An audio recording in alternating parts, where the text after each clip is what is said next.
یک قصه هست زمان حضرت موسی، بسیار قصه زیبا هست. حضرت موسی علیه السلام باری در کوه طور از الله مهربان پرسان کرد پروردگارا بدترین بنده مرا نشان بده ببینم، بدترین بنده کی است؟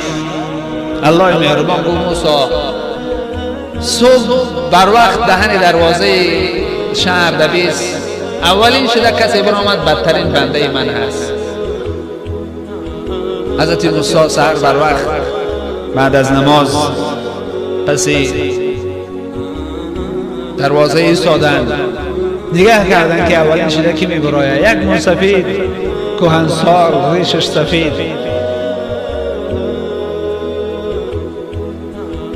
یک جوان بچه در دستش از این شهر بیرون شد. حضرت موسی بسیار ذکر شد، گفت عجبا این موسفید ریش سفیدش قدی بدترین بنده خدا بوده است. این موی سفید کره نام سیاه از جای خدا میگفتند.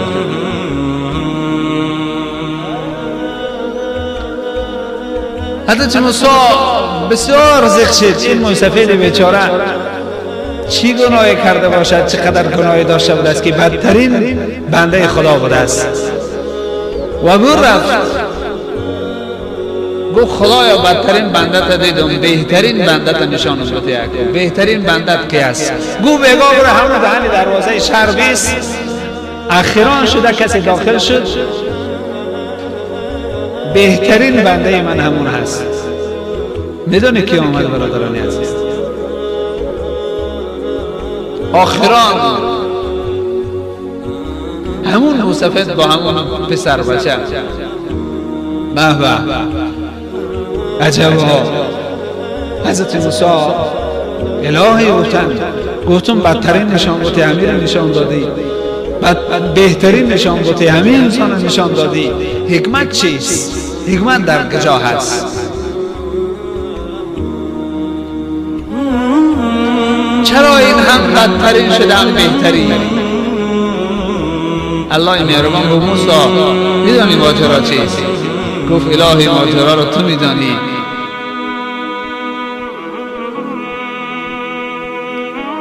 گفت سحر بدترین پرسیدی، بدترین بنده من همین بود، از همون گناه زیاد داشتگی همین بود در روی زمین، هیچ کس برابر با این گناه نداشت.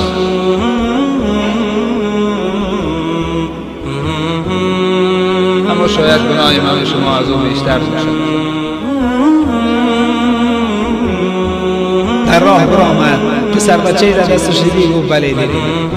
گفت ای شهر بیرون شدن همین پسر بچه به این پدر سوال داد. گفت پدر. گفت سوال دارم. چی سوال داری؟ این کوه را خدا اینقدر بزرگ خلق کرده است، اینقدر سر به فلک هستند کوههای بزرگ، آیا خدا از این کوه کرده مخلوق کلانتر داره؟ گفت بله داره. گفت چی است؟ گفت این آفتاب و ماهتاب میبینی اینها بسیار از کوه کلانتر هستند. گفت پدر جان از آفتاب و ماهتاب مخلوق کلانتر، اشیای کلانتر هست، چیزی کلانتر هست؟ گفت بله. گفت چی هست؟ گفت این آسمان میبینی بی کنار هست، آفتاب و ماهتاب هم در داخل این مثل یک حلقه هست. گفت پدر. گفت سوال دیگر. گفت چی میپرسی فرزند؟ پسرش کسی راه میرود. گفت از آسمان ها و زمین، این آسمان و زمین گفت این قدر کلان است، از آسمان ها و زمین چیزی کلانتر هست؟ گفت بله هست. گفت پدر گریان شد. گفت چی هست پدر جان؟ گفت گناه این همی پدر گناهگاری رو سیاه و آسی چیزی، گناه این همین از همه بیشتر هست. آسمان و زمین هم دیگر تنگ است در گناهی پدر. گناهی موسفیدی ریش سفید قطی گناهش از آسمان و زمین هم وزبینتر و کلانتر شده است. گفت پدر. پسر بچه هم ریزمه. گفت پدر جان. گفت لبای پسر. گفت خدای بزرگ آیا از گناه پدر من چیزی کلانتر داره؟ گفت بله داره. گفت چی است؟ اون رحمت مغفرت پروردگار بزرگ است که گناه پدر ترم در نزد او چیزی نمیتونه. گناه پدرت از آسمان و زمین کلانتر هست، اما در پیش رحمت الهی هیچ چیزی نیست. خدا بخواه اگر به قطره این همه گناه را از بین میبرد.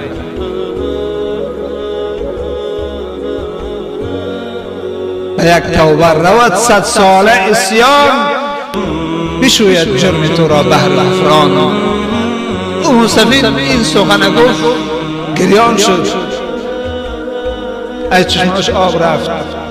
خدای مهربان این قدر این سخن خوش آمد، این قدر این سخن خوشش آمد، گفت همه گناه 70 ساله این سفید بخشیدم، همه 70 ساله گناه کرده این سفید بخشیدم. صبح بدترین انسان از خانش بیرون شد، بگاه بهترین انسان داخل خانش، بهترین انسان. خدای مهربان از ما و شما چنین بخواهد که ما بهترین انسان باشیم. بگیم الهی ما گناه داریم، گناه تو گفتی بیار ببخشم، من گناه را پیشنهاد میکنم چیز دیگر نکنم. بگیر گناه ها و در عوضی برام ثواب بدی. توبه آوردم، استغفار آوردم، چیز دیگر ندارم. این شبهای ماه مبارک رمضان بهر این از برادران عزیز آه ناله بزنیم به درگاه الهی، به عرش الهی ناله بزنیم که خدایا ما